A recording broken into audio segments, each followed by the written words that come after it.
사도행전 16장 16절부터 34절까지 말씀입니다. 말씀을 봉독해 드리겠습니다.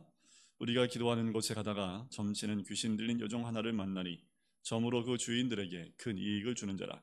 그가 바울과 우리를 따라와 소리질러 이르되 이 사람들은 지극히 높은 하나님의 종으로서 구원의 길을 너희에게 전하는 자라 하며 이같이 여러 날을 하는지라.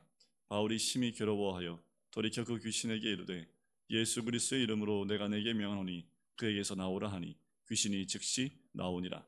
여종의 주인들은 자기의 수익의 소망이 끊어진 것을 보고 바울과 실라를 붙잡아 장터로 관리들에게 끌어갔다가 상관들 앞에 데리고 가서 말하되 이 사람들이 유대인인데 우리 성을 심히 요란하게 하여 로마 사람인 우리가 받지도 못하고 행하지도 못할 풍속을 전한다 하거늘 무리가 일제히 일어나 고발하니 상관들이 옷을 찢어 벗기고 매로 치라 하여 많이 친 후에 옥에 가두고 간수에게 명하여 든든히 지키라 하니 그가 이러한 명령을 받아 그들을 깊은 옥에 가두고 그 발을 차고에 든든히 채웠더니 한밤중에 바울과 실라가 기도하고 하나님을 찬송하며 죄수들이 듣더라. 이에 갑자기 큰 지진이 나서 옥터가 움직이고 문이 곧 다 열리며 모든 사람의 메인 것이 다 벗겨진지라. 간수가 자다가 깨어 옥문들이 열린 것을 보고 죄수들이 동화한 줄 생각하고 칼을 빼어 자결하려 하거늘 바울이 크게 소리질러 이르되 내 몸을 상하지 말라. 우리가 다 여기 있노라 하니 간수가 등불을 달라고 하며 뛰어들어가 무서워 떨며 바울과 실라 앞에 엎드리고 그들을 데리고 나아가 이르되 선생들이여 내가 어떻게 하여야 구원을 받으리이까 하거늘 이르되 주 예수를 믿어 그리하면 너와 내 집이 구원을 받으리라 하고 주의 말씀을 그 사람과 그 집에 있는 모든 사람에게 전하더라. 그 밤 그 시각에 간수가 그들을 데려다가 그 맞은 자리를 씻어주고 자기와 그 온 가족이 다 세례를 받은 후 그들을 데리고 자기 집에 올라가서 음식을 차려주고 그와 온 집안이 하나님을 믿음으로 크게 기뻐하니라. 아멘.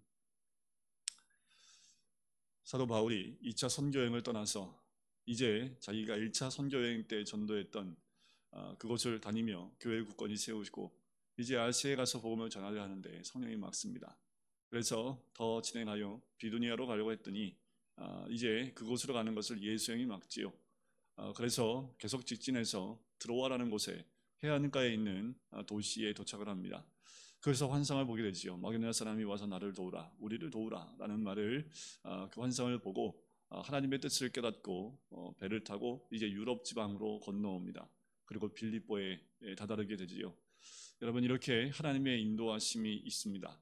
우리가 무엇을 계획하고 또 하나님의 뜻을 따라 또 하나님의 사역을 감당하기 위해서 선한 마음을 가지고 간다 할지라도 하나님께서 그 길을 직접 인도하실 때가 있지요. 내 생각엔 이것이 옳은 것 같고 또 내가 주의를 위해서 이렇게 계획하고 이렇게 준비를 했는데 그 모든 것이 막힐 때가 있습니다. 하지만 모든 것을 막는 것이 아니라 하나님이 길을 열어 놓으시지요. 또 하나님 방법으로 하나님의 뜻을 이루려고 인도하십니다. 보통 우리가 이런 정도 되면 하나님의 친 인도하심이 있기 때문에 무엇인가 하나님의 계획하심이 있을 것을 기대하고 가지요. 자, 이 정도 하나님의 인도하셨으면 환상까지 주셨으면 분명히 빌립보에 가면 준비된 사람들 그리고 사도 바울과 실라를 환영하는 많은 사람들 복음을 듣기 위해 수없이 많은 사람들이 준비되어져 있을 것이다 기대하고 갔을 것입니다. 그런데 웬걸 갔는데 사도 바울과 실라가 가서 복음 전할 곳이 없고 더 나아가 기도할 장소도 찾지 못합니다. 왜냐하면 그곳은 유대인들이 있지 않았기 때문에 회당이 없었습니다. 하나님께 나가 기도할 장소를 찾다가 여인들이 빨래하는 그곳에 가게 되지요. 그래서 루디아라는 여인을 만나게 되고 그 여인이 마음이 열려서 그 복음을 받아들이게 됩니다. 그래서 임시처서로 그 여인의 집에 머물면서 기도하던 중에 오늘 본문의 사건이 일어나는 거지요. 기도하는 곳으로 날마다 가는데 한 점치는 귀신 들린 여종이 자꾸 쫓아옵니다. 그리고 이렇게 얘기하죠. 이 사람들은 지극히 높은 하나님의 종으로서 구원의 길을 너희에게 전하는 자라. 한 번만 얘기하면 좋겠는데 몇 날 며칠을 계속 쫓아다니면서 이 말을 계속 반복하는 거예요. 사도 바울이 18절에 보면 심히 괴로워하여 라고 얘기합니다. 이 말을 계속하니까 심히 괴롭습니다. 왜 괴로웠을까요? 왜 괴로웠는지는 나오지 않습니다. 어떤 학자들도 짐작만 하지요. 지극히 높으신 하나님의 종으로서 구원의 길을 너에게 알린다 라는 말을 반복해 하니까 비밀을 알려서 그런 건지 아니면 사도 바울과 실라가 이 말을 들을 때마다 마음에 높아짐이 있어서 그것 때문에 괴로워하는 것인지 알지 못합니다. 어쩌면 이런 것 같기도 해요. 많은 기대를 가지고 왔음에도 불구하고 아무것도 할 수 없고 단지 기도 외에는 할 수 있는 것이 아무것도 없는 상태인데 자꾸 쫓아오면서 구원의 길을 너에게 알리려 한다. 하나님의 높은 종이다. 라고 자꾸 얘기하니까 사도 바울이 괴롭지 않았을까라는 생각이 들어요. 분명히 기대가 있었는데 기대에 못 미치는 상황이라는 거지.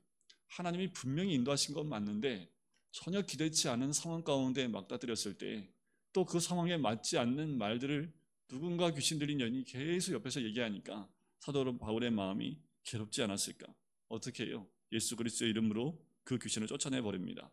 근데 웬걸요? 이 여인은 점치는 여인으로 귀신에 의해서 돈을 벌었던 주인들이 귀신이 나가고 나니까 이게 수입이 없게 된 거지요. 그래서 어떻게 해요? 바울과 시라를 붙잡습니다. 그리고 관리들에게 끌고 가요. 그리고 고발을 하지요. 우리 이 사람들이 유대인인데 이 성을 요란케 한다라고 고발을 합니다.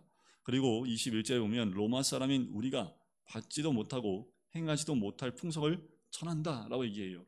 그럴 수밖에 없는 것이 이들이 전혀 듣지도 못했고 알지도 못하는 이야기를 합니다. 주 예수를 믿으라고 하는데 하나님을 인정하라고 하는데 이들이 알고 있었던 그리고 믿고 있는 신앙과 전혀 다른 것을 전하고 있는 거지요. 자, 중요한 것은 이 사람들이 로마 사람인 우리가라고 얘기한다라는 거지요. 그런데 가만히 보면 이 사도 바울과 실라도 로마 사람입니다. 나중에 자신들이 로마 사람이라는 것을 밝히게 되지요. 로마 사람인 우리가 받지도 못하는데 이것을 전한다고 얘기합니다. 그래서 어떻게 해요? 사람들이 일제히 고발하니까 상관들이 옷을 찢고 벗기어 매로 치라 합니다. 자, 23절에 많이 친 후에 이게 지금 막 상황이 급박하게 돌아가요. 귀신 들린 자가 쫓아와서 자기를 참 괴롭게 하니까 귀신을 쫓아내 줬는데 갑자기 자기를 끌고 가서 상관들한테 고발을 하고 상관들이 죄도 묻지 않고 그냥 매를 치라라고 결정을 한다는 거죠. 좀 정신없이 많이 막 끌려다니는 것 같아요. 그런데 많이 친 후입니다. 자, 당시에 로마 사람들은요 재판하지 않고 재판 없이 바로 판결을 내리면 법으로 불법입니다. 로마 시민권을 가지고 있는 사람들은 분명히 재판을 거쳐서 그 재판의 결과에 따라서 재판의 결과를 따라서 그렇게 징벌을 해야 되는데 지금 전혀 재판하지 않고 자기들 마음대로 매를 치게 하지요. 이러면 매를 맞기 전에 나는 로마 사람입니다. 나는 로마 시민권입니다. 한마디만 하면 이 모든 것이 끝납니다. 사도 바울과 실라가 어떻게 해요? 한마디를 못해요. 저는 이걸 보면서 때로 하나님은 바울과 실라, 이 사도 바울과 같은 사람은 어떤 사람입니까? 굉장히 박식한 사람입니다. 그리고 굉장히 현명한 사람이고 아는 것이 굉장히 많은 사람인데 때로 하나님의 은혜는 사람을 바보로 만드는구나 라는 생각이 들어요. 바보 아니에요. 맞지 않아도 되는데 맞고 난 다음에 그 다음날 돼서야 우리 로마 사람이라고 밝힙니다. 로마 사람이라는 말, 로마 시민권을 가진 사람이라는 말 한마디면 여기 있는 모든 사람들이 벌벌 떨 정도가 됩니다. 그만큼 로마 시민권은 당시에 속국에 있었던 많은 지역에 굉장한 힘이 있는 그 언어이기도 하지요. 그 위치이기도 합니다. 그런데 많이 쳤습니다. 그러니까 지금 이게 도대체 무슨 뭔지 하여튼 많이 치셨다는 얘기는 많이 아프겠죠. 당시에 많이 쳤다는 얘기는요. 거의 초죽음 상태가 된 겁니다. 옷을 다 벗기고 치는데 뭐 우리가 정확하게는 알 수 없지만 당시 많이 쳤다는 얘기는 당시에 채찍이나 몽둥이로 때렸겠지요. 많이 치고 옥에 가둡니다. 지금 사도 바울이 정신이 없어요. 자기가 로마 시민권인 것도 까먹게 될 정도로 지금 자기가 바보가 된 상태인 것 같고 그렇게 옥에 채워지게 됩니다. 발에 차고가 채워지게 되지요. 그런데 중요한 것이 25절입니다. 한밤중에 바울과 실라가 기도하고 하나님을 찬송하는데 죄수들이 듣습니다.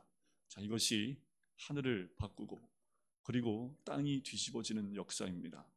자, 정신을 차리고 나니까 너무 아파요. 한밤중이라는 말은 뭐냐면 매를 맞아 가장 괴롭고 힘들고 어려울 때입니다. 지금 매를 맞아서요 너무나 고통스럽고 괴로울 때가 이 한밤중입니다. 고통이 끝이 없이 몰아칠 그때가 한밤중인데 그 한밤중에 잠을 못 자요. 너무 아파서. 그래서 이들이 뭐 했을까요? 기도하고 찬양합니다. 이게 이해가 가십니까?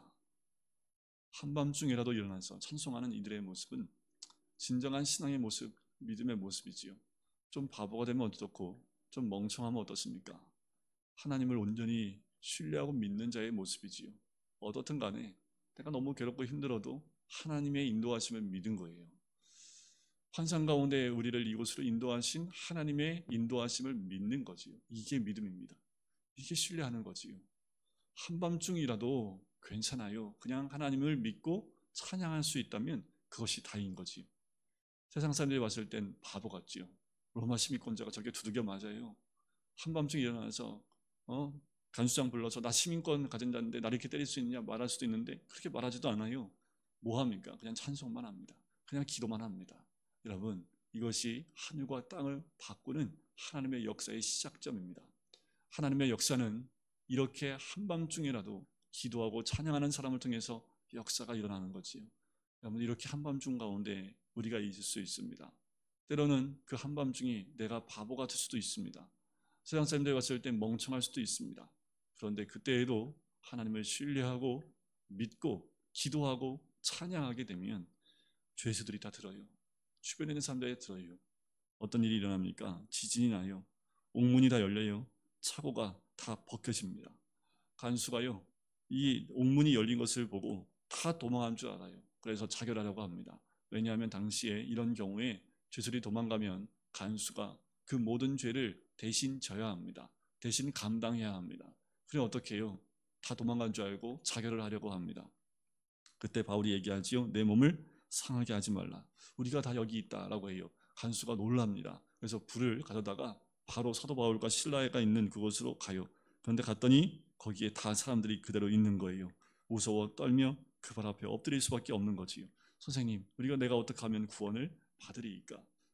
그때 그 유명한 말씀, 주 예수를 믿으라.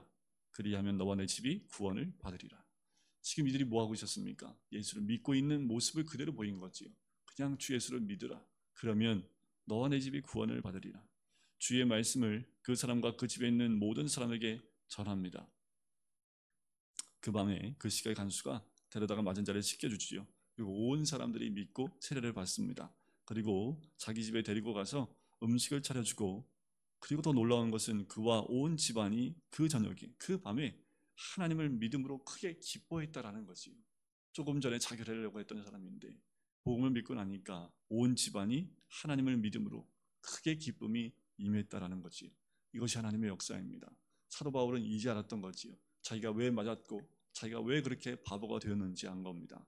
하나님이 왜 자기를 모든 길을 막고 빌립보라는 도시에 나를 보냈는지를 안 거예요. 그리고 기도처소도 없었고 또 복음을 전할 수 있는 상황도 아닌 이곳에 보내신 이유, 바로 이 간수장과 그 집을 위해서 나를 이렇게 맞게 하시고 또 감옥에 차고에 채우시게 하셨구나라는 것을 사도 바울이 알고 그 믿음 가운데 있었던 거지요. 날이 새매요. 부하들이 사람들을 놓으라고 합니다. 놓으려고 했더니 그때야 사도 바울이 정신이 돌아왔어요. 바보에서 정상으로 돌아왔습니다. 멍청이에서 정상으로 돌아와요. 뭐라고 얘기하냐면 36절에 보니까 이제 나가서 평안히 가라 라고 얘기를 하니까 37절에 바울이 얘기합니다. 로마 사람인 우리를 죄도 정하지 아니하고 공중 앞에서 때리고 옥에 가두었다가 이제는 가만히 내보내고자 하느냐. 이 말을 하면 이 재판을 했던 많이 치라고 얘기했던 그 사람들, 상관들은요 똑같은 벌을 받아야 됩니다.